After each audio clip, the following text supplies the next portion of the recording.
Record-ology, probably the most informal. I don't even know why I'm talking now because I'm pretty sure we're not going to post this, but maybe we will. I don't know. I just thought I'd come on, and I didn't know I was doing this 2.5 minutes ago, but I felt compelled to do this. So here we are chatting on a lovely Sunday afternoon here in Denver, Colorado, the Mile High City.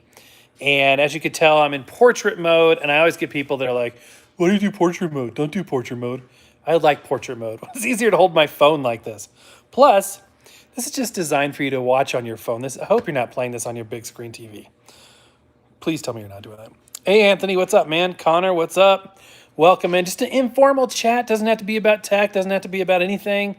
Just hanging out on the couch. Tutorism, hello. John, welcome from New Jersey. Everybody say hey as you come in. I'd appreciate that. Wow, 15 people. Pam, what the heck? Welcome in.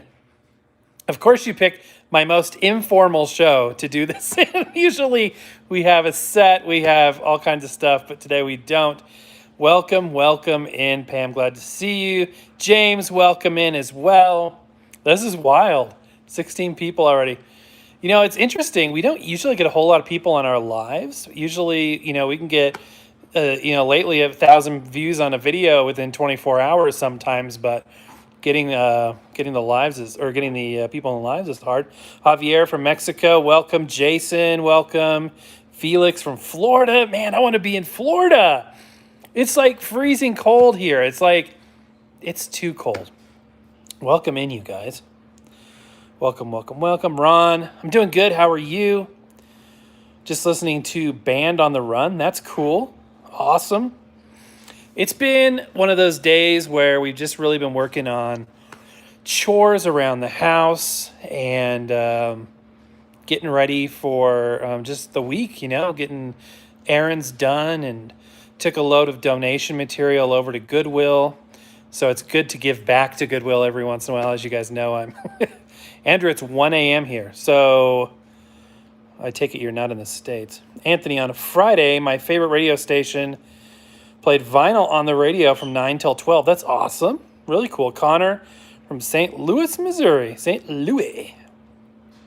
Hi from Utah. How does that really cool Glenn Miller record you got yesterday sound? Oh, I haven't played that one yet, but those ones are really good because the story behind that is RCA was going to do a bunch of pressings or a bunch of complete sets for famous big bands. Glenn Miller, I think they did Tommy Dorsey. Yeah, they did Tommy Dorsey because I have one of them. And I think Artie Shaw was the third one, and then they stopped it in the middle of the Artie Shaw one. But the idea was to do a series Northeast England, 1 a.m. Well, thank you for making time. I appreciate it. The idea was to release all of them, and apparently it didn't work out. But the tapes that they used studio tape to record the extant metal parts that were still in existence at that time for the Glenn Miller material. And even at that point in the late 70s, there was a lot that weren't available. So they had to use some commercial pressings. The deterioration on the metal parts was amazing even at that point. And some had gone missing. Also, it's kind of interesting. Most of that material, like Sony Legacy material, a lot of the UMG stuff. Tyler, welcome in, man. Is actually in an old words. Use your words, Record-ology. Use your words. Vinyl rules, Pam. You better believe it. Yes, it does. Iron Mountain, an old abandoned Iron Mountain in Pennsylvania, which, if you heard of the company Iron Mountain, they maintain that as a secure document location. It's deep underground, cool temperatures and dry, and most of the Hollywood movies are stored there. Also, a lot of the music material. So like all the Glenn Miller material, a lot of it, most of those metal parts are stored in Iron Mountain, Pennsylvania. There's also a big underground facility in the middle of Kansas where a lot of film is stored as well. So what are you guys doing tonight? This is about you guys. I don't have anything to announce, really. I just wanted to hang out and say hi to my friends. If I missed any of you guys, say hi and tell me what you're up to. Answer any questions you may have. I can't guarantee the answers will be right, but we're just here having fun. We're not taking anything too seriously. We're just thankful to have a break from it all and about ready to jump into a busy week. You guys gonna have a busy week? watching South Park. So, funny story about South Park. When I was in film school, I had, this was 20 years ago. Gosh, 20 plus years ago. This kid that was in school with me, he's like, man, check this hilarious thing out. I was working with these guys and they're working on this project. It's this kind of crude cartoon. I'm like, okay, tell me about it. And he had it on a VHS or a super VHS tape. And he put it on and it was hilarious. It was so inappropriate. It was like Santa Claus and Jesus battling. It was totally inappropriate, but in a very hilarious way. You can see that now on YouTube if you go check it out. Pam, I'm glad you jumped on. I really appreciate it. That's really, really cool. There must not be much going on YouTube right now if you're watching me. But I'm glad you're here. Thank you so much. Ron says it got over 53 episodes. Yeah, the humor in that is, I was glad when my son was old enough that I could show it to him, because there was like, for a long time, I was like, oh man, this is so funny. It was so inappropriate, but that's what makes it funny. Plans for the week for me, really just working, trying to keep busy, and that's about it. I mean, I don't know. Try to make time to watch some YouTube in the evenings and, connect with some of my favorite personalities on there. Take care of whatever comes up throughout the week. We had a interesting problem recently where our toilet in our master bathroom was making this really loud sound when you flushed it. Now, it had recently froze here where we had, it was like below zero for a number of days in a row. And we're in the threshold of winter right now. Anyway, so the toilet started making this loud groaning noise when you would flush it. And I'm thinking to myself, okay, it probably has to do with the frozen pipes are frozen probably and constricting the fresh water flow. Well, it got louder and louder and louder. And finally, it got to the point where like, we need to, we're going to have to get a plumber in here. So we call a plumber. He comes in. It's the most unequipped plumber I've ever seen in my life. Didn't have the part with him. He's like, yeah, you need a fill valve or whatever. Now, I made the mistake, by the way, when my wife and I got married, I made the mistake of fixing a toilet in some property that they had. They had a cabin in the mountains, and I went up there. I'm trying to be it was either right after we were married or when I was still dating her, and I was trying to be the good boyfriend or husband or whatever I was. And I'm like, yeah, I'll help out. And they were trying to fix this thing, and I made the mistake of fixing the toilet, which means that then like, oh, he could do plumbing. And pretty soon I was the plumber, and I was like, what? And it's ironic because they actually owned a plumbing business. I'm like, no. So I had to screw up a few things before I was able to prove that I have no business with a wrench in my hand or any other tool, really. And it's kind of like the record stuff. I'm like, definitely not an expert, maybe an enthusiast at best. But even with plumbing, I'm not an enthusiast. Is there such thing as a plumbing enthusiast? I'd be worried about somebody who is an enthusiast of plumbing.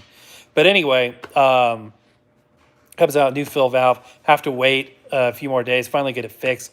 It was the things you take for granted, like a quietly flushing toilet, you shouldn't take those things for granted, because those are the true blessings in life right there. Those are the true blessings. All right, let me get caught up. Where's my wife? She is not too far away, but didn't want to come on tonight. Anthony says, do you have any Simon and Garfunkel records? I do not, but I like some of their music. Tutorism says, plumbers tend to be unequipped most of the times. This one really was. Andy says, I don't like your videos anymore because you talk too much, so I unsubscribed. I thought about miming the shows, but it just didn't seem like it would work. But thanks for joining the live, even if you unsubscribed. I appreciate it. That was awesome. Yeah, I love Simon and Garfunkel too. Good stuff. My father's a do-it-all enthusiast. I had aspirations of the in-laws quickly saw through the facade that I was creating for myself and realized this guy doesn't know how to, screw in a light bulb. Felix says, playing with my arcade, listening to Def Leppard on vinyl. That's awesome. Oh, the talk too much thing is a tech. Yeah. I like that. That was really funny. That was funny. Talk too much. And I've got that comment before. It's like, well, you have to, what are you going to do? You know what I mean? I could just mime. I don't think anybody would watch me mime. Okay. I was like, but you got the notification for it. So you had to be subbed with the bell on, or you're probably not going to get the notification. So, like 88% of our audience is not subscribed, which on one hand, it's like, well, you want people to be subscribed. But on the other hand, you want, it's good that new people are coming to your channel, because that can also reflect that I think YouTube serves up our videos and suggested feeds about 1.3 million times per month. So it's possible that it's reflective of new people watching, but then I want them to subscribe. That would be good. We're at about 12,000, almost 13,000. Did your wife record the welcome to Record-ology in your video? Yes, she is the voice of Record-ology. And it's funny because, and the one I've been using on the last set of intros we've done, I literally just like caught her in the hallway. I'm like, hey, and I had my iPhone. I'm like, I need you to say welcome to Record-ology. And then I kind of act how I wanted it. And she did it. One take wonder. She was like carrying laundry or something. It was like mid stride. No problem. I got this.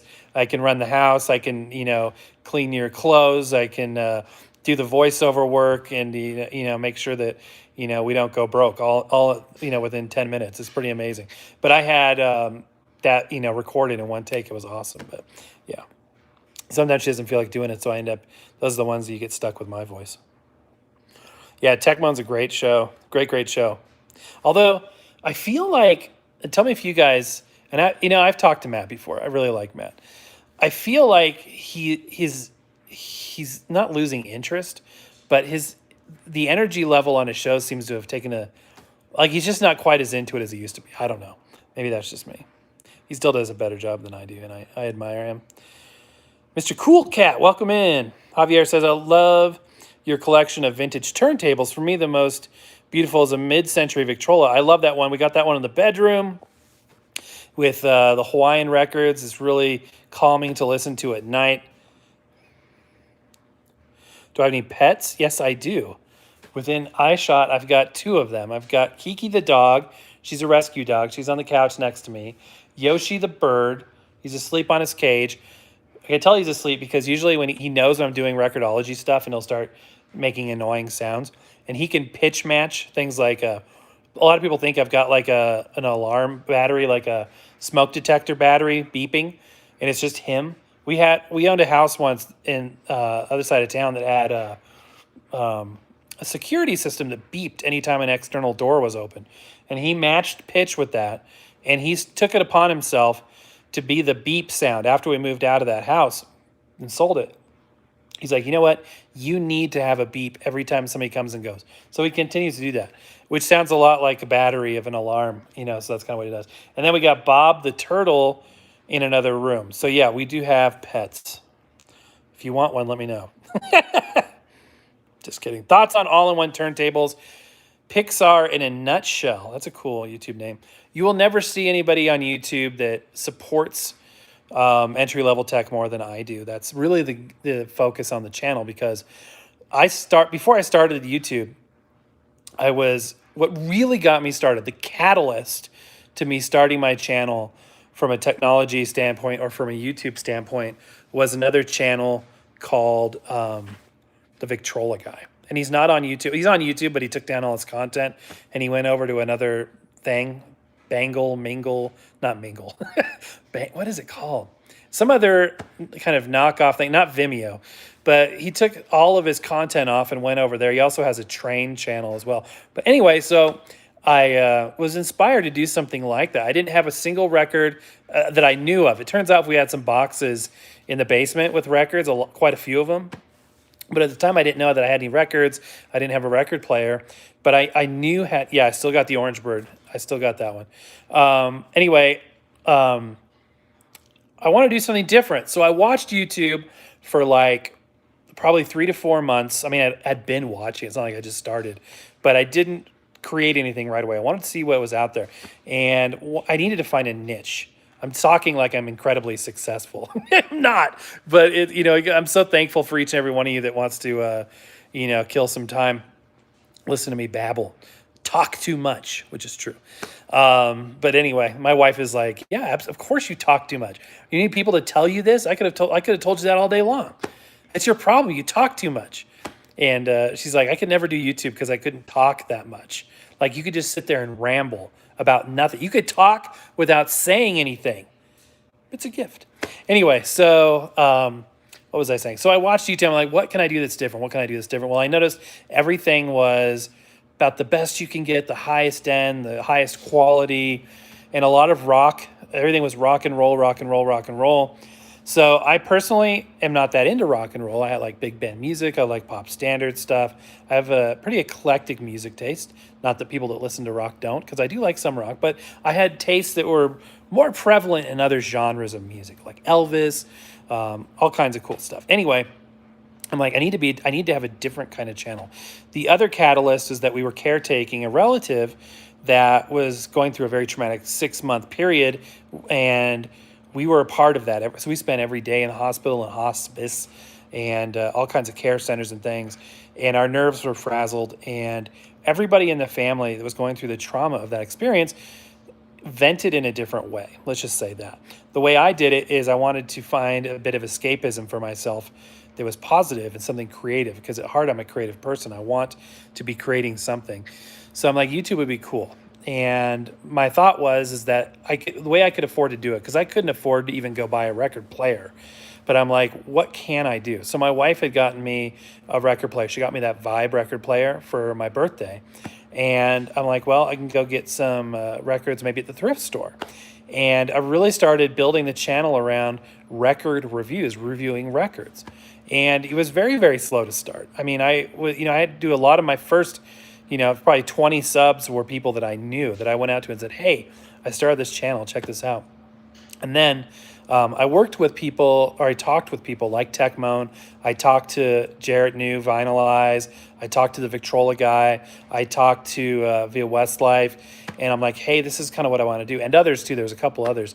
And they gave me advice, and they just encouraged me. They said, just realize it's slow. You're not going to, hit 100,000 subs overnight. You have to just slowly build up your audience base. And that's what we did. But what happened is we started the channel in April of 2017. And by June or July of 2017, we were only at about 47 subscribers. And Victrola reached out, and they're like, hey, actually it was an ad agency or a marketing firm. It wasn't them directly. They're like, Victrola wants to partner with you. Would you like to review their equipment? I'm like, yes, that'd be great. So we reviewed the 6-in-1 Victrola, which was monetized. That video was monetized, although I didn't even know about monetization when I started the channel. It was not what I wanted to do, or I had no intent to do it. I want to do it, but I didn't know that was a possibility. So we're using copyrighted music and all stuff, and we're reviewing records. So that's just the way it is. And then what happened is they reached out and they said, do you want to review this record player? Did that, and that video became the most popular video. And I realized people want to see record player reviews. How am I going to do this? And at that point, we're doing a video every once a week, sometimes every 2 weeks, sometimes 2 a week. At first, like the first 2 months, I did like 3-4 videos a day sometimes, just to build up content and get it going. But after it settled down, I wasn't doing that much because I couldn't keep up with it. And there was so much going on. But it was nice to have that to come back to talk to people about something besides hospitals and all that terrible stuff that we were going through. So I really just kind of invested myself in there from the standpoint of wanting some escapism from life. And it kind of grew from there. And then eventually I learned about monetization and was able to do that. And that's really cool because now we can invest, a couple dollars a month and, buy some equipment to review, which is really neat. So, but that was the whole focus in a long-winded way to answer your question, why we are very intimately aware of and like entry-level equipment, because it's an underserved community. A lot of people can't afford stuff. I've been there before. They can't afford expensive turntables that cost hundreds of dollars, records that cost $30, $40, $50 each.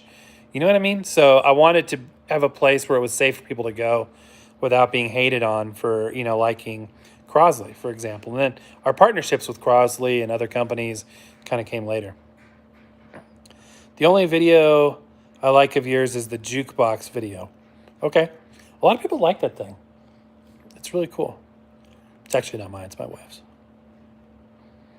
Love the intro with the record of Record-ology spinning in the 80s look. Yeah, that was fun. Did the VHS camera effect for that. Do you still have Aura? O-R-A? I'm not sure what you mean. Birds are funny with the pitch matching. Yeah, totally.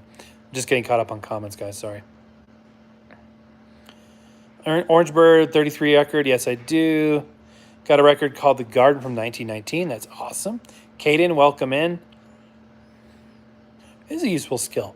I wish you could do it on demand. Like, give me a flat minor or whatever. Guitar. He can help you tune your guitar. I got a TikTok where I just uploaded one video about my favorite vinyl record. And the process is really slow. Never knew you actually talked to all these people. Do you know the 8-bit guy? No, he's one I haven't talked to. I have not. I would like to. Seems like a really nice guy. I really feel bad for the flooding he's had. Did you guys see that video where he's walking around in 3 inches of water in his house down there in Texas? RCA Living Stereo 58. Love your channel. I need to start posting again. I collect mostly RCA Victor 45 players and other rare sets. And yes, thank you so much, by the way, for all your comments. I'm learning a lot from you.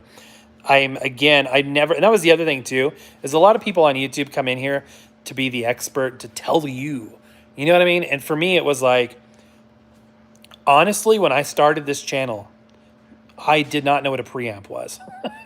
I was like, why do you need a preamp if you have an amp? It didn't make sense to me. I didn't know anything. I didn't know the difference between, ceramic cartridge, a magnetic cartridge, or why you would care, any of that stuff. I knew very, very little. And I remember actually watching an episode of the Victrola guy, and he was like, you can actually you can create a phonograph with a needle. And I literally remember one day, and medical bills, if you know, super expensive, didn't have a dime to spend on myself. There's no way I was going to be like, that's why even getting my first record player was such a big deal. And it wasn't expensive, but it's a treasured item because of the sacrifice to make that happen. But anyway, I remember rummaging around the garage, thinking about finding a bent nail and making a paper cone, and how would I spin a wax cylinder, because I had toyed with the idea of getting into those kind of phonographs. But then when I saw that when they shave them down, there's mold and wax crumbs everywhere, I'm like, I do not want to bring that into my house. So that's why I went with the typical thing. And when I started, I remember pitching pitching the idea to my wife. I said, look, here's what I'm proposing. Because I already have way too many hobbies, you guys. Way too many hobbies. I don't need a new hobby. I didn't need one back then. I don't need one now. But I was like, look, a small record player and maybe 10 or 12 different records. I didn't know how I was going to make a show out of 12 records. It'll take up this much space. And she's like, where are you going to put it? And I'm like, okay, so in our closet, my side had about 3 feet of space on the shelf. And I'm like, I'll put the record player here in about 3 or 4 inches worth of records. Get them at the dollar store, or get them at the thrift store for $1.02 a piece. And that's how I pitched the idea. And now you know what it's like. You've seen the record room, office, whatever. And it's more record stuff than office. And my wife has long since moved out of that office and now has a much bigger office that I am not allowed to bring any junk into. It is a clutter-free zone. But in my little office / man cave / record room studio, whatever, there's no holds barred. And we've got a lot of junk in there. Not junk, merchandise. We have a lot of merchandise in that space, okay? But anyway, just learning about it all, and that was my thing, is I wanted to position myself as not an expert, but an enthusiast, somebody who's passionate about it. Still the way it is. And, I teach on things that I believe I know, and I learn through the process of teaching. I always say you learn more by teaching than by anything else. So I appreciate you guys all being here and watching the videos. Terry says, we've always had a world of cheap turntables. It strengthens the hobby. I wish used record shops could put a warning on stuff they buy from these owners stating this was played on a cheapo grinder. And, for some people, that's all they can afford. And the argument that I do get, because I am the opposite of an audiophile. I am the opposite of that. Have been since day one. I don't want to be an audiophile. I don't want to be somebody who looks down on entry-level stuff. But the one argument that I concede that they have is that if somebody coming into this hobby for the first time hears a record on like a suitcase player or an all-in-one, which has a certain sound quality level, it's not the same as a higher-end unit. if they hear that and they say, that doesn't sound as good as my iPhone or whatever, they could be dismissive of the technology by not having a good representation of it or its potential. That I concede.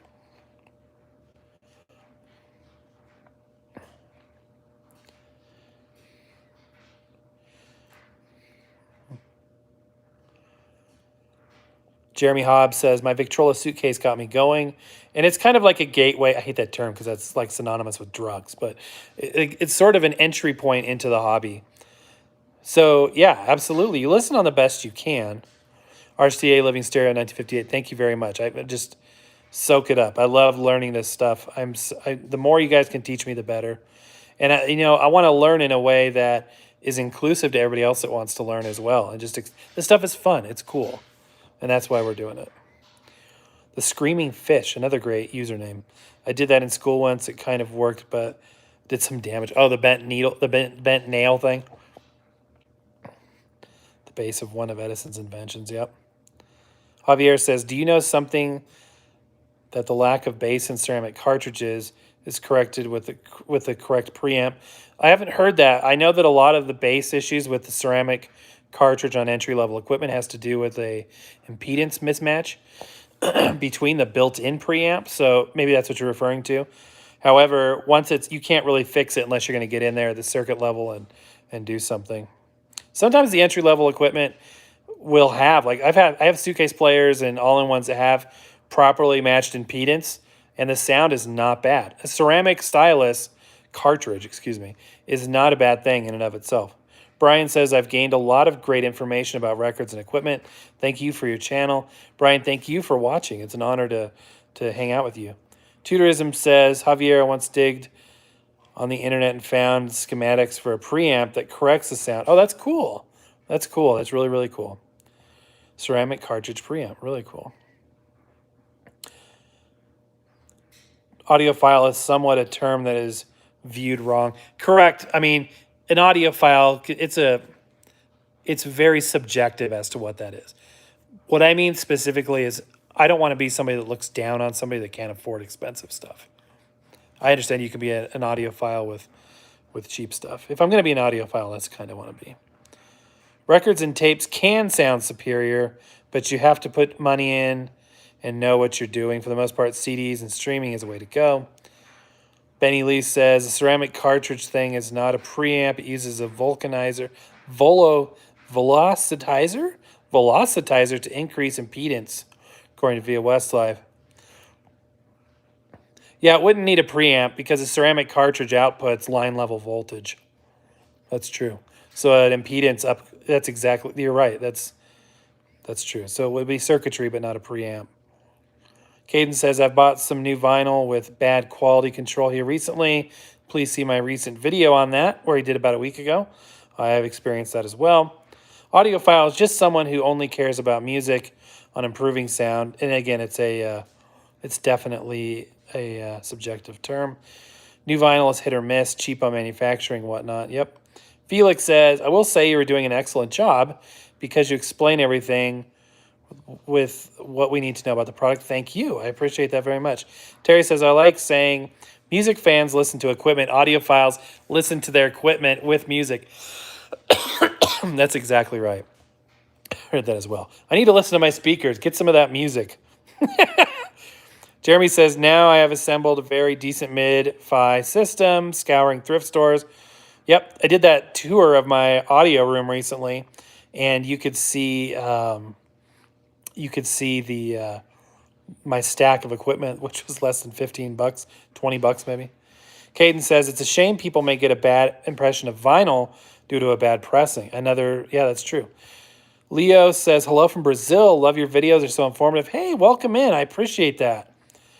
Glad to have you all here and chatting. 24 of you. Wow, for me, that's a good live. That's a really good live. Some people go on here and pull down 100 people, no problem. But for us, we've never been able to pull that many live participants at once.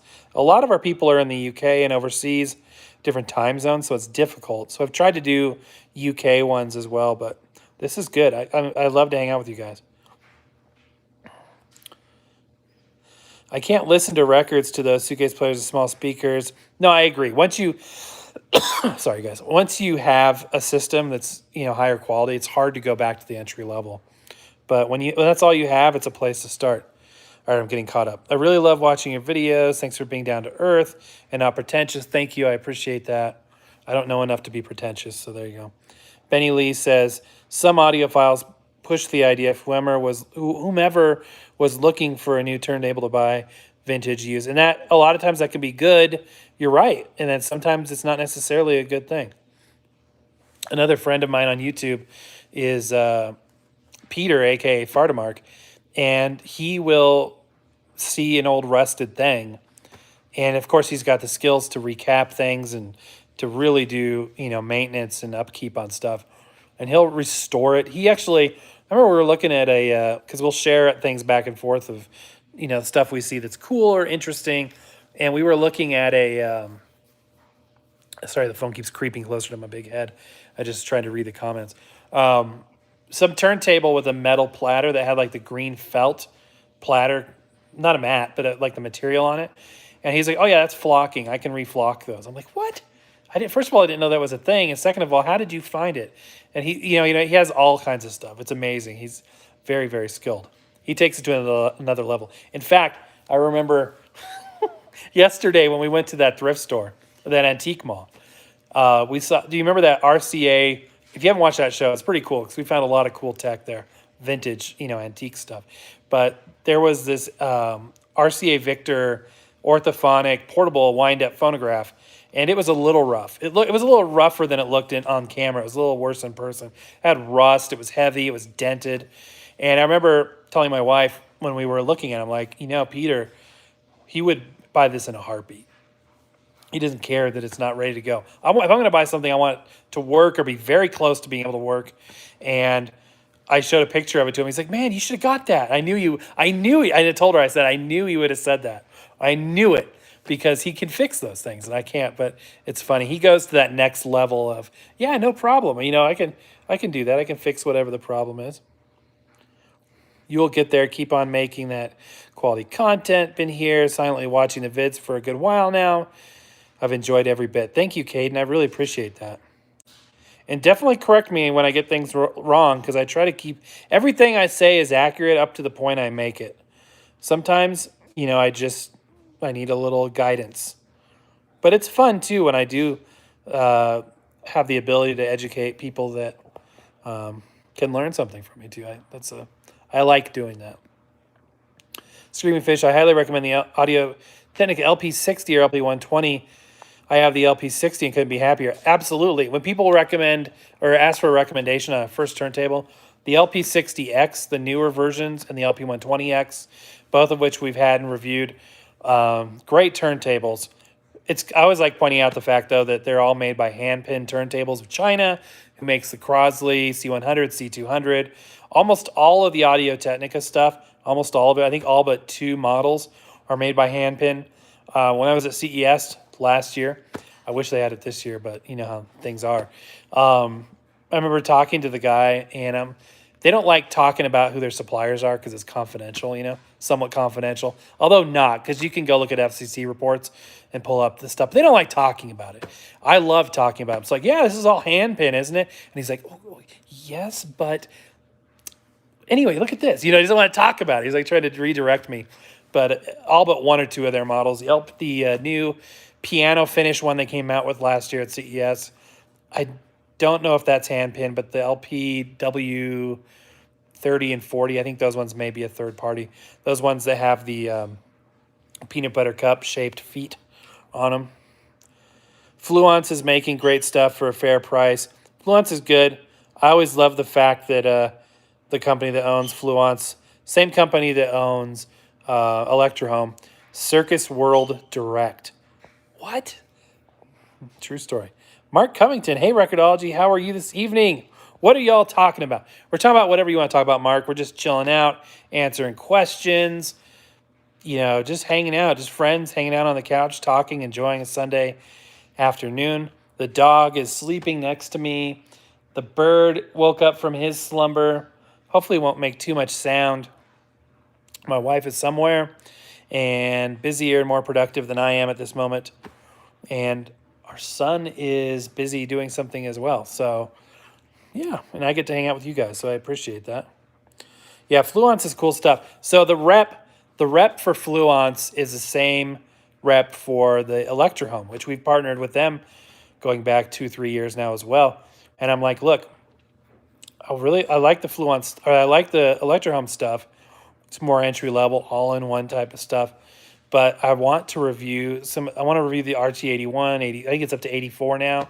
People really like it, and he's like, yeah, they think that your channel is more about this stuff. So they've decided from a strategic standpoint that we're not going to be reviewing Fluence at this time on the channel, which is a little unfortunate. Hey, Record-ology, have you ever tried working on an 8-track tape deck? Yeah, we reviewed the realistic 8-track tape player that we bought a few months ago. I didn't do anything deep on it. I just cleaned it out, made sure things were lubricated, and then the plastic bracket that holds the head was cracked like they usually are, apparently. Another thing I learned from you guys. And so I reinforced that with super glue, so it's nice and firm now, and it's working like a champ. So we've definitely done that. Just got a Fluence RT85, so there you go. I didn't know they were up that high. I thought it was 84. Does your son share your record hobby? Not really. He's had a record player in his room a couple of times, but to him, no, he's not. To him, that's not as interesting. He's much more interested in creating things than he is in playing them back. So he's extremely, extremely creative and intelligent, and so that's where all the creativity went from me. It went right into my son because he does that, and I'm sitting here doing a portrait live on Facebook. So, but I'm super proud of both my kids. My daughter is grown up, moved out of the house, and raising a family of her own. I'm proud of her as well. So now our kids are these animals, which messier than the children, perhaps, but it's a close tie. Screaming Fish, sorry, got to go. Just wanted to pop in and show you some support and chat a little. Love your stuff. I love you guys too. The Screaming Fish, thank you so much for jumping on. Appreciate it. Eric says, hey, did you ever do a voice on or a video on P-mount turntables? I've not. I think we did a video on a linear tracking Marantz a couple of years ago, and I think that was P-mount, but I never really dove into that part of it. So we probably shown P-mount, but I was on loan to it, so I couldn't really do too much to it. Although, funny story, the dual. Remember my duel with the dual video? That was a loaner, and I destroyed it. And the guy was not too happy that I had destroyed it either, because it was his main turntable. And I was like, it was a coworker of mine. He's like, hey, I do these, you want to check out this dual turntable? I had an intermittent left channel or something. I'm like, yeah, I'll do it. I thought I knew what I was talking about. So I was still pretty early on in the process of learning. So first mistake is I put it in the back of our truck, SUV, not a truck, but in the back of the SUV. And it's like a changer. So it's big, it's huge. It's like a clock. It's all brass and metal parts. And I put this in the back of the SUV and I'm driving quite a ways to our house. And this thing's like, bouncing up, bouncing up and down in the back of the truck. And I was too stupid to realize that this is probably bad. So I go to start filming the video, and a lot of it I left in there. So you want to see some humor, me doing stupid stuff, check it out, because I made some stupid mistakes. But anyway, we had it rattled apart, and I spent weeks trying to fix the thing, and I was barely able to do it. Hey, Mark, thanks for the super chat, man. Super chat from Mark. Mark says, have you ever tried recording on an 8-track? No, I have not. I have not tried doing that. Although I was thinking about that the other day. I know there's 8-track recorders. Mine doesn't do it. But I was thinking that would be really tricky, because you can only go one way with the tape. So I would imagine that recording would be, unless you're just recording start to finish and let it roll, and then you can't record too much, because then wouldn't it start re-recording over itself? So it's kind of an interesting thing. I've not done that. I would like to do that. But I was kind of hesitant to get into 8-tracks because I didn't really have any personal attachment to it. I never had 8-track as a kid. I didn't have it growing up. My dad had an 8-track, like an Audiophile Spark-O-Matic or something in his car, his Camaro, but didn't even have a component one himself. So we really just didn't, our family didn't have that format. But I was intrigued by it, but I wasn't really like, it was kind of like, it was okay, but to me it wasn't it wasn't a very sexy format. It just wasn't that interesting or cool. It was just kind of like, I don't know. So it was so 70s to me. I don't know. But I grew up in the 80s and 90s, and we shunned 70s stuff so much because it was like, that's the most lame thing. You wanted 90s stuff. You know what I mean? So I never really got into it. And when I, came of age and was building my own sound system in the 90s as a teenager, I wanted CDs. And I had a couple cassette things because my Camaro only had a cassette player. So I'd make dubs to listen to in the car. But primarily it was CDs. And that's why I have a lot of CDs. And I still have them. I'm glad I do, because after CDs, it was kind of like, get rid of all that junk, listen to MP3s. And so I had all these MP3s, and, it was kind of like, throw away all the CDs. I'm glad I did, because I like my compact discs. And now I understand the value of having, sound in that format. It's a very good digital uncompressed format. Okay. Felix, got to go. Good night. Thank you very much. Unfortunate for the dual, yeah. I did get it working again. I learned a lot by that mistake. Only issue I've ever had with Audio-Technica is their quality control. My turntable arrived damaged from the USA, and I'm all the way over in Ecuador. Oh, that stinks. I'm sorry. And then it originally came from China because it's all Chinese.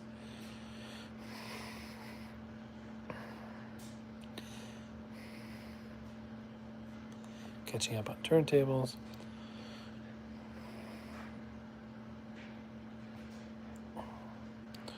LP120 has a jump in price. Yeah, I think that's temporary. I think that jump is temporary because they just ran out of stock. Whoa, $25 super chat. You got to be kidding me. Okay. Fesselmo. I don't know if I'm saying that right. The donation is for the strong bad signs from Homestar Runner when it's back in stock. Well, thank you very much. I really, really appreciate it. I like it. Thank you so very much. Yeah, the super chats, guys, I never expect them, but I'm extremely honored and thankful, because we use that. It goes right into supporting the channel. And, we can afford to buy some stuff that, when we have, super chats and the ad revenue, which is, it's minimal, but it helps out. And we're able to go then and buy some stuff. I don't know where, if I lost my train of thought, I apologize. Got a lot of comments coming in, which I'm thankful for. You guys are awesome.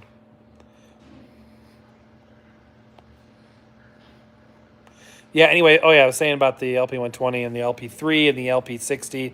The stock issue caused third-party sellers, non-Amazon sellers, to jack up their prices a little bit, but they're back in stock now.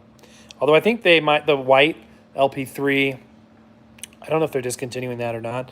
They say they're not, because I've asked them recently, but it hasn't been for sale in a while. At first, I was kind of bummed because I got that as an RMA on my black one where I blew the preamp. I was kind of bummed about getting a white one because I'm like, this is going to yellow. It's going to be a fingerprint magnet. But it's actually, I've grown to really like it, especially with that white acrylic platter mat. RCA Living Stereo says, my brother had an 8-track stereo that you could record.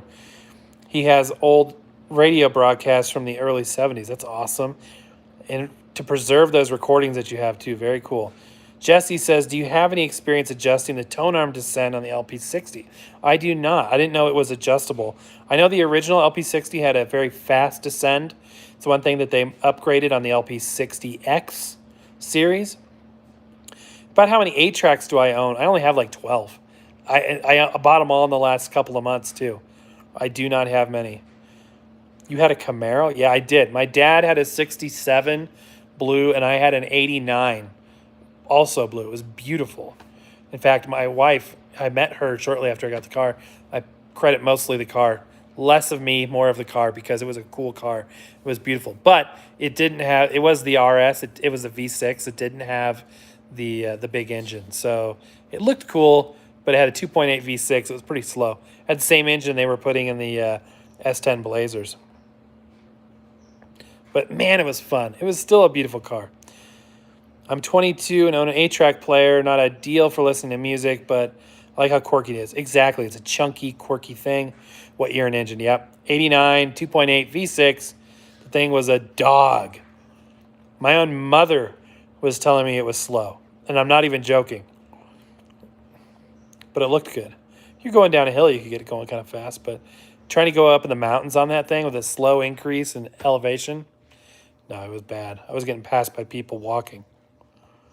Eric says, I still like CD. Just picked up another Technique CD changer at $12 from the thrift store. Yeah, I love CD too. I got to change arms, guys. Woo! That arm. My wrist is like binding up on me. Let's see here.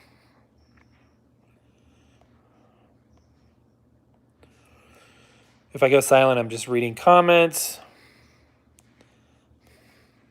Ron says, I do believe that the dual turntables are German made. Yep, it was a German one.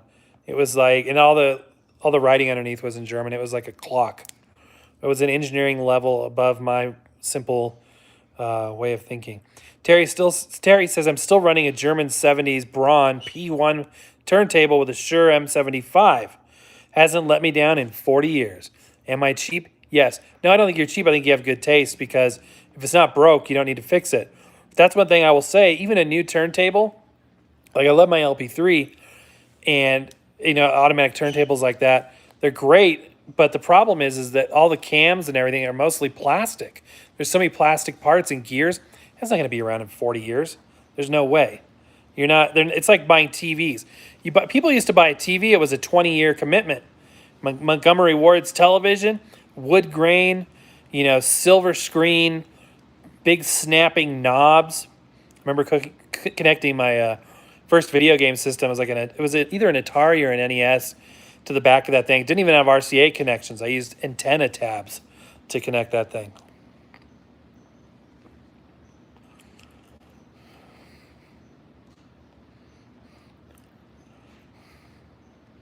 Upgraded from LP60 because there wasn't a counterweight and the tracking force is too light. Constant skipping and looping. Interesting. I've not heard about that on that before. All the Fluence turntables are sold out flat. Really? I'll have to talk to my contact and see if there's any updates. Things are really slow right now with the vendors. There's been no samples. There's been no products. Another reason why the Super Chats and ad revenue help, because I'm able to go and get stuff for us to review, because right now nobody's sending any. Well, there's a few things that are supposed to be coming, but it's very slow right now. So trying to do a daily show, I have to get creative. Let's just say that. So if you guys have any things you want to see, requests or whatnot, let me know. Why does a radio station fade out as you leave one major city and into another major city? Because the transmission would be local to that city, for sure. Tudor is... That super chat was for a certain record. Did you see that? Oh, okay. For that super chat. Yeah. So we'll check that out. I appreciate it. That's cool, too. I hadn't thought about that. A super chat with instructions. That's cool. Thank you very much.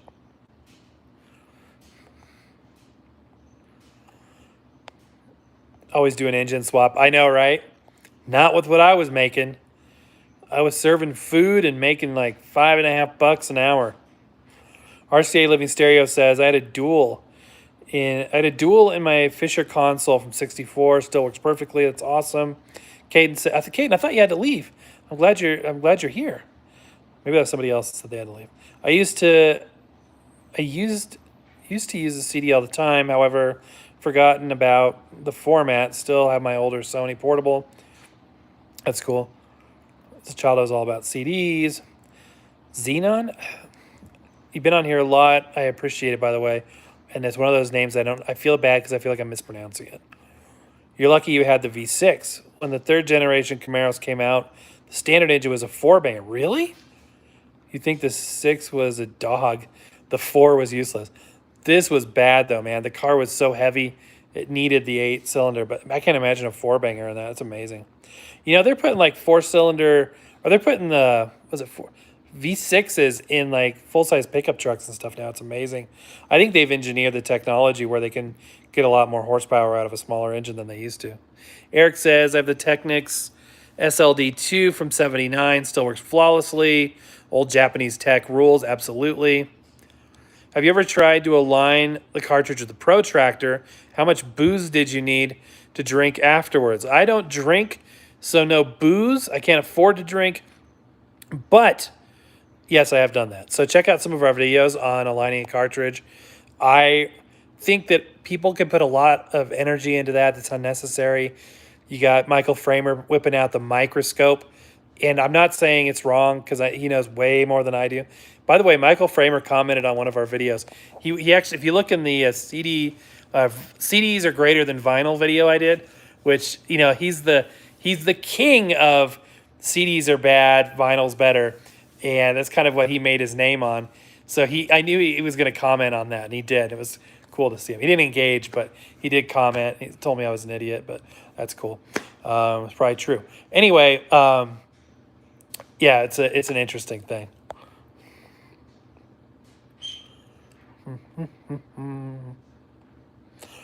But yeah, you can look at some of our videos on aligning the cartridges.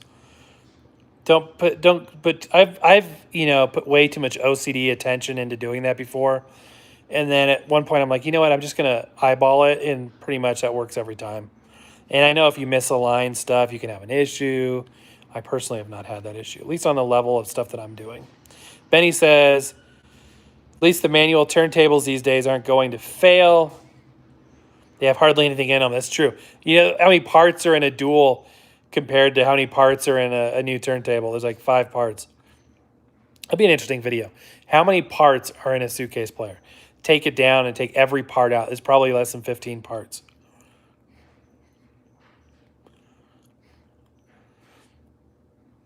I've never heard of this Stronbad Sings. You guys got me curious. FM does not go beyond the horizon. Yep. And there's a little bit of bouncing due to the ionosphere.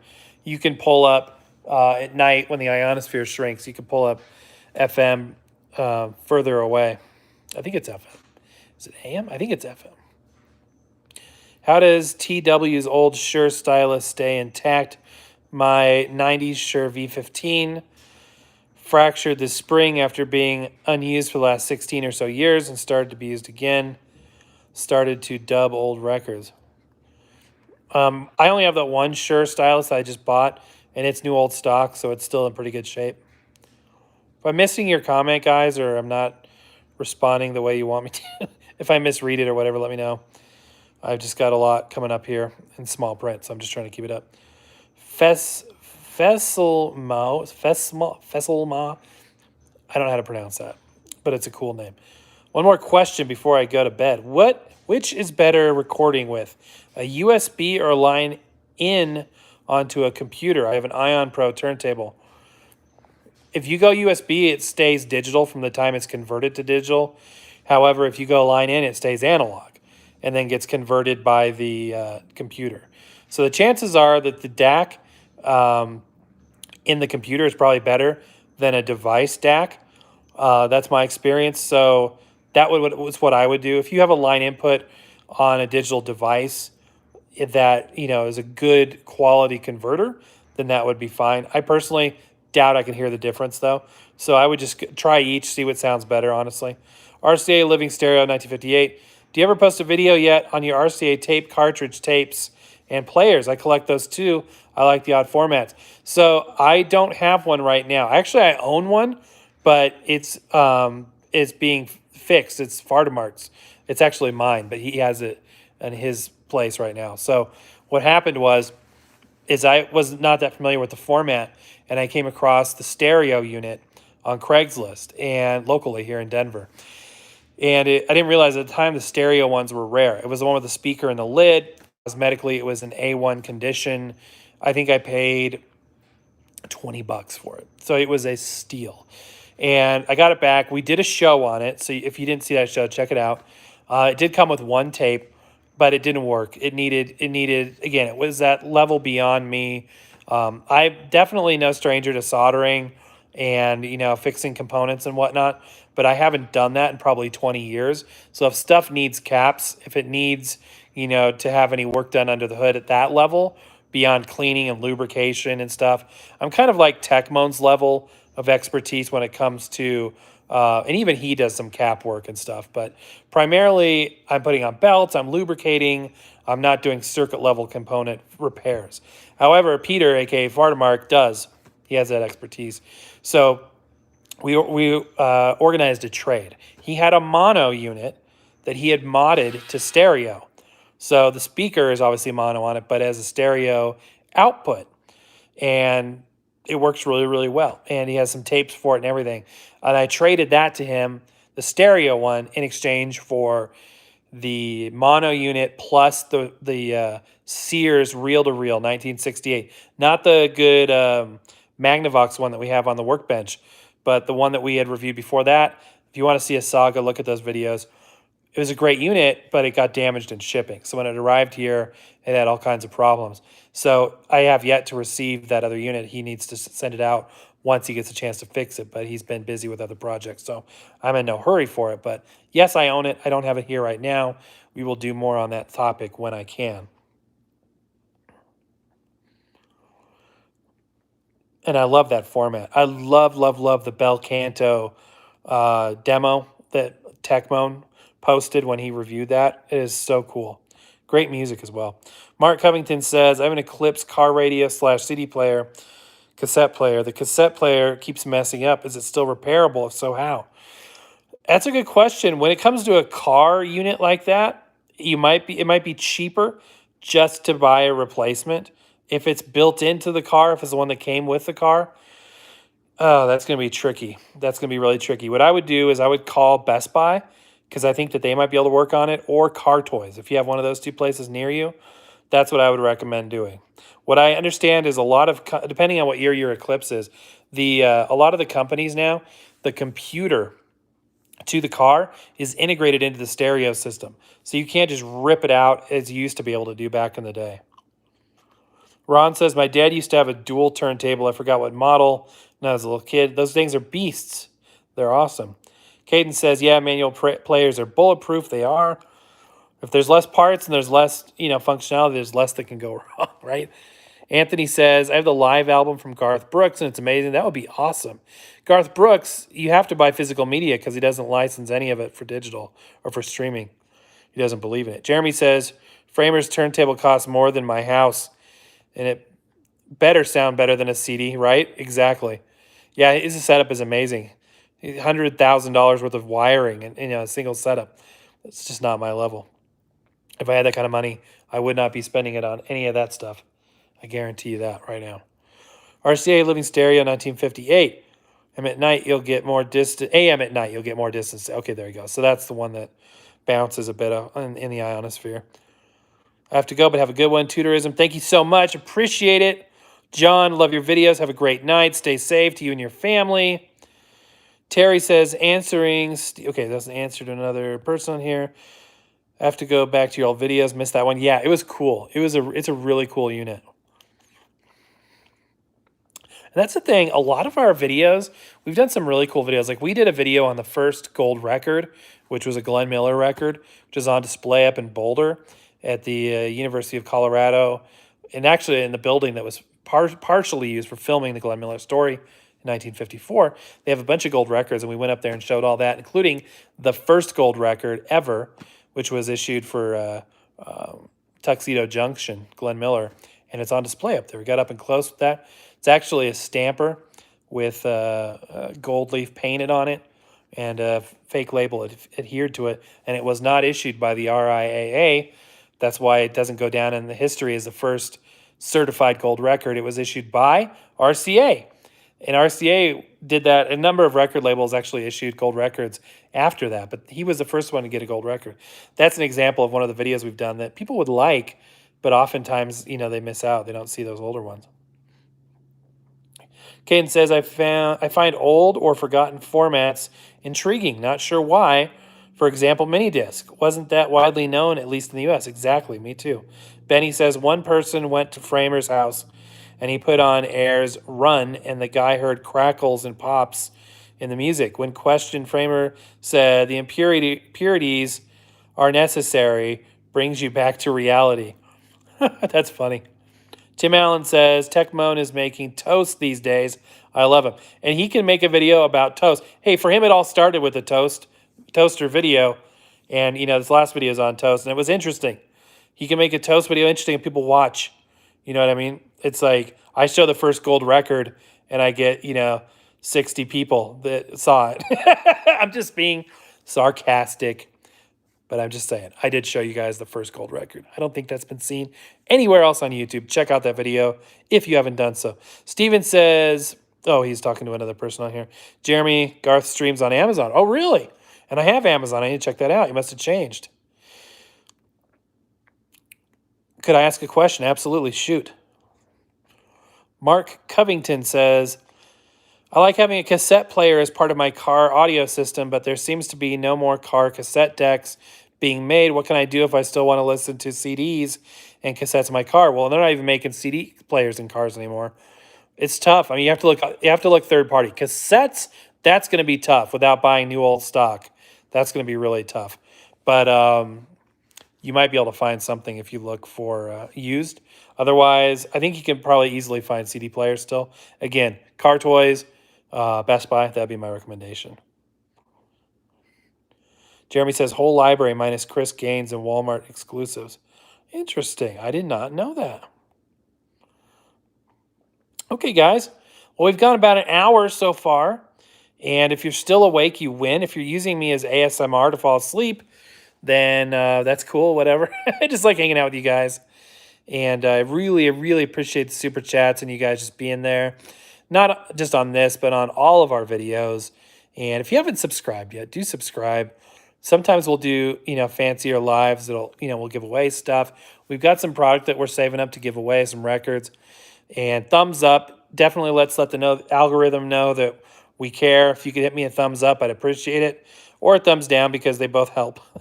Secret of the algorithm actually doesn't matter if you thumbs up or thumbs down. Tech Moan, the first video of his I saw was a Seberg 1000. Then I had to have one. That's another odd but fun set to collect. Yes, I have a number of Seberg records.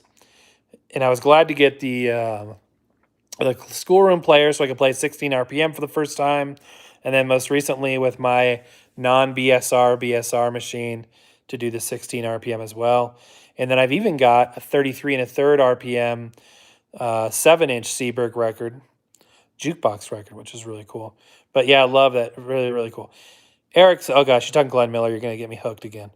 Eric says, if there's one Glenn Miller collection to own, what would you recommend? Where do you start? I don't want to steer you wrong.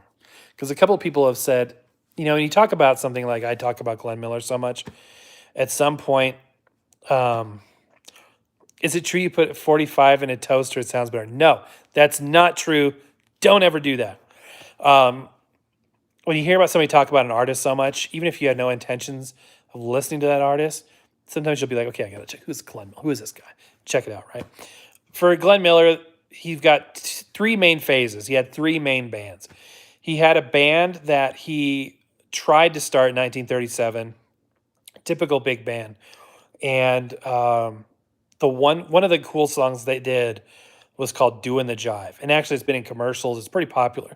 So if you look Glenn Miller, Doin' the Jive, then you will hear the best example of his first band. That's a great song. There's been remixes on it. But look at the original, Glenn Miller, Doin' the Jive. That's Glenn Miller is, as we call it internally to the obsession of Glenn Miller record collecting, Glenn Miller 1.0. That was his first band, a.k.a. the band that failed. About a year into it, he wasn't making any money. He wasn't successful. And the band fell apart. So then he starts with some money invested from Tommy Dorsey and some others. He starts the current band, or the second band, Glenn Miller 2.0, that we know and love as the band that made it. And that's where you hear all the famous hits, Tuxedo Junction, In the Mood, yada, yada, yada, all that stuff. Then 5 years into it, he resigns and joins the military and has a third band, a.k.a. Glenn Miller 3.0. There's a lot more to it, as you may guess. But the third would be the military music where you have the full string section and was more of an organization of musicians and talent more than just a single band, because there was an orchestra that functioned independently and with the big band. There was the big band, there was small jazz groups that did a number of things for the military. He was always pushing to go overseas, be to the front line, wanting to serve the men and women that were fighting for our freedoms on the front line, to the point where his plane went missing. So where do you start? The best sounding recordings of the civilian band, the 2.0 band, the one that most people know as the Glenn Miller Orchestra, were the soundtracks to his movies that were recorded by Fox in Hollywood. Because unlike the wax pressings or wax recordings that were made in the studio at the time, these were recorded onto optical tape, soundtrack tape. So the fidelity is much higher on those recordings. So look at the soundtrack to the movies Orchestra Wives and Sun Valley Serenade for the best example of the civilian band. And then for the military band, if you look up, and you can, if you don't want to invest in anything, you just look on YouTube, just type in Glenn Miller Army and you'll find a bunch of stuff. So much of it is very, very good. In terms of albums, my very first Glenn Miller album was a CD set called Glenn Miller The Secret Broadcast. No. Secret Broadcast? Yeah, The Secret Broadcast. It's a 3-disc set. Some of the best sounding Miller music ever. And the material for the Army band was way different than the civilian stuff. They did those hits, but they also did stuff that was way more intricate, way more, it was just a much more advanced sound in band and music all the way around. And so that one would be highly recommended. The Lost Recordings is another set, which was some of the last stuff Miller did. It was a program called Music for the Wehrmacht. It was literally German language propaganda that was broadcast across the enemy lines, and just to because American music was illegal, in Nazi Germany, in the occupied areas. So they made his music along with encouraging messages to those troops on the front lines in German language. And that set, it's widely available. Glenn Miller Lost Recordings has a lot of that stuff. You can find stuff online too as well. Okay, I'm going to try to wrap this up, you guys. Let me get through the last ASMR. I'm laughing so hard. I know, it's like ASMR from hell. I wouldn't recommend it, but, I talk too much, so there you go. Is it true that putting a 45? No, we did that one. Anthony says, imagine playing records in your car and driving on a road trip. That would be cool. So I saw one of Elvis's cars when I was in the Country Music Hall of Fame in Nashville. We went out there several years ago, and I think it had a record player in it. It was a diamond dust coated car, and I think it had a record player. It's a thing. I mean, there's definitely been record players in cars, but kind of a bumpy proposition. Jesse says, still awake at 6 p.m. here in the Pacific. I know, right? In the UK, though, it's late, or early. Benny says, I found Glenn Miller's for the very first time collection in my local thrift store, along with great band era collection. Those are great, excellent. Why are there no more car CDs players being made? Mark asks, and the same thing with no more car cassette players. Well, cassette players and CDs, both because of format, those are both obsolete formats at this point. Very few people are buying those these days, except for cool people like us. Most people are streaming music on their phones, so they're just catering to those. It's cheaper just to put in a Bluetooth connection than a CD player. Some cars do have the CD player still. Caden says, when I first stumbled across your channel, I assumed you had 150 to 800,000 subs. Boy, that's a nice thought. Someday. I was surprised to find you had about 4,000 at the time. Videos seem well planned and executed. I appreciate that. Thank you very much.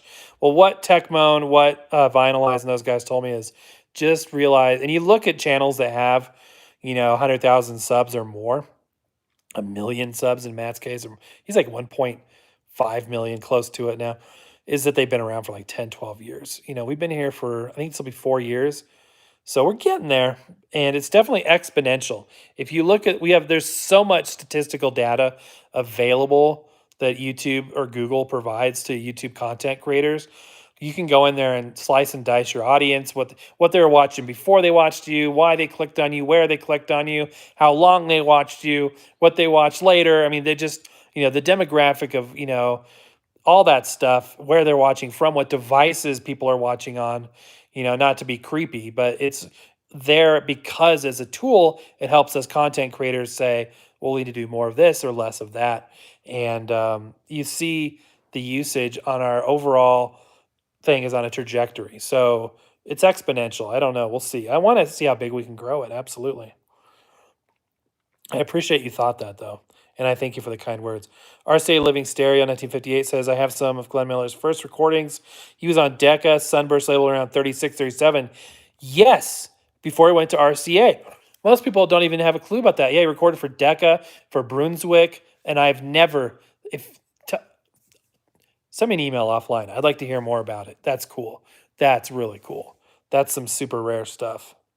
Terry says, do you use Discogs? Any shockingly valuable records you own? I ended up having a few eye-opening entries. Nothing really that dollar-wise valuable. I'm mostly going for historical value, story value, or personal value. I may have some that are worth, maybe up to 30, 40, 50 bucks. I use Discogs to date stuff, but I've never bought a record off of Discogs, and I've never sold one. Eric says, awesome. Thank you. Steven says, trying to get on Amazon this moment to get your recommended Glenn Miller. Thank you. Trying to remember them. Amazon, slow or problem. Okay, so for Glenn Miller, the number one thing I would start with is the soundtrack to Orchestra Wives and Sun Valley Serenade. Bar none, the best fidelity, noticeably different fidelity of the civilian band. So orchestra, there's a couple different CDs out there. It doesn't really matter which one you get. There was a label that re-releases stuff, batch quantity stuff, that did another remastering of it a couple of years ago. And it's like a $25 CD, and I don't even have that one. I just have like the one that's been floating around out there for years. And it's even on those pressings and on those CDs, it's noticeable. So the soundtrack to Orchestra Wives and Sun Valley Serenade. Both of those are highly recommended. For the military, the best recordings are the lost recordings, which is the German stuff, the German language stuff, and the secret broadcast, which is Army stuff. They're both Army stuff, but one's English, one's not. The sound on those, you guys, is like, it's hard to go back to listening to the regular, top 10 hits of Glenn Miller that you've heard a million times once you've heard that stuff, because the quality is just phenomenal. RCA Living Stereo 1958. Take some pics and send email. Please do. That's awesome. Jeremy says, I have no doubt that you'll hit 100,000. Oh, thank you so much. That would be such an honor. I can't even imagine it. Goals. And you guys spending time with me, I can't even tell you how much I appreciate it. All right, guys, I'm going to wrap it up here. 2 more questions. Mark says, what are some of your favorite RCA record labels on the actual vinyl disc? I like just the regular black, 2 of them. I like the black RCA Victor label because usually it indicates the record is a good, thick record. I like the style of that pressing. I see that. I know it's going to be good. But my favorite, like I showed on the show last night, was the Bluebird retro label that they did on those all-in-one sets. And the last question, Benny says, someone found the stereo 8-track of Chattanooga Choo Choo from Sun Valley Serenade and restored it to the movie itself. It was wonderful. I've got to look that up. Is that on YouTube? Send me the link. Okay, guys, thank you all so very much for spending time with me this afternoon. I didn't expect to get all these people, but I appreciate it. It's 73 minutes. I can't believe it, you guys. I am so appreciative to each and every one of you. I look forward to learning more from each and every one of you and sharing my journey as I strive to learn about this hobby. And we're just hanging out, just having show and tell, and look forward to it. I'm gonna do a video tonight. It's probably not going to be that elaborate. We're going to review a record or something, but I wanted to spend some time with you live today. So thank you to everybody who made it. If you didn't make it and you're watching the replay, if this gets posted, please hit the bell notification so you don't miss it. Thank you all. Love you guys so much. And we will see you tomorrow. Actually, we'll see you tonight. See you guys.